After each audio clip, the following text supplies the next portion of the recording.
આગળ વાત કરીએ મુંબઈ અમદાવાદ બુલેટ ટ્રેન પ્રોજેક્ટનું 212 કિલોમીટરની કામગીરી પૂર્ણ થઈ ચૂકી છે। વડોદરા ખાતેના બુલેટ ટ્રેન રેલવે સ્ટેશન ખાતે અધિકારીઓએ મીડિયા સમક્ષ જાણકારી આપતા કહ્યું કે પ્રોજેક્ટની કુલ લંબાઈ 508 કિલોમીટર છે।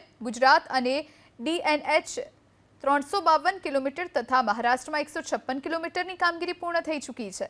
થાંભલા ફાઉન્ડેશનના કુલ 345 કિલોમીટર લાંબા બાંધકામ પૈકીના 333 કિલોમીટર ગાર્ડન કાસ્ટિંગના 245 કિલોમીટર અને ગાર્ડન લોન્ચિંગના 212 કિલોમીટરનું કામ પૂર્ણ થઈ ગયું છે।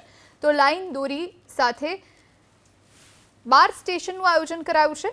મહારાષ્ટ્રમાં મુંબઈ, થાણે, વિરાર, બોઈસર અને ગુજરાતમાં વાપી, બિલીમોરા, સુરત, ભરૂચ, વડોદરા, આણંદ, અમદાવાદ અને સાબરમતી ખાતે કામ પૂર્ણ થયું છે। ગુજરાતમાં કુલ 8 બુલેટ ટ્રેન સ્ટેશનના ફાઉન્ડેશનનું કાર્ય પૂર્ણ કરી દેવાયું છે। આ પ્રોજેક્ટ માટે 1389.5 હેક્ટર જમીન સંપાદિત કરવામાં આવી છે। ગુજરાતના હિસ્સા માટે પ્રોજેક્ટ માટેના તમામ સિવિલ ટેન્ડર અને ડેપો ટેન્ડર એનાયત કરી દેવામાં આવ્યા છે। મુંબઈ અમદાવાદ બુલેટ ટ્રેનનું 212 કિલોમીટરનું કામ પૂર્ણ થયું છે અને અત્યારે આપણે વડોદરાનું રેલવે સ્ટેશન ખાતે છીએ। આપ જોઈ શકો છો કે જે 212 કિલોમીટરનું વાયડકરનું જે કામ છે તે પૂર્ણ થયું છે। પ્રોજેક્ટની કુલ લંબાઈ 508 કિલોમીટર છે। જે થાંભલા ફાઉન્ડેશન આપ જોઈ શકો છો 345 કિલોમીટર સુધી લાગેલા છે અને થાંભલા બાંધકામમાં 333 કિલોમીટર, ગર્ડર કાસ્ટિંગ 245 કિલોમીટર અને ગર્ડર લોન્ચિંગની 212 કિલોમીટરનું કામગીરી પૂર્ણ થઈ છે।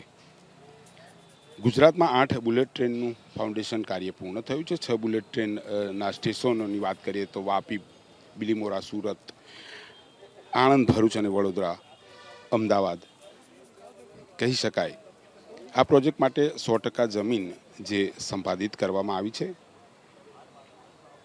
ગુજરાતની અંદર જે તેનો હિસ્સો છે અને તેના માટેનો આ પ્રોજેક્ટ ટેક ટેન્ડર માટેના તમામ સિવિલ ટેન્ડર અને ડેપો ટેન્ડર એનાયત કરવામાં આવ્યા છે।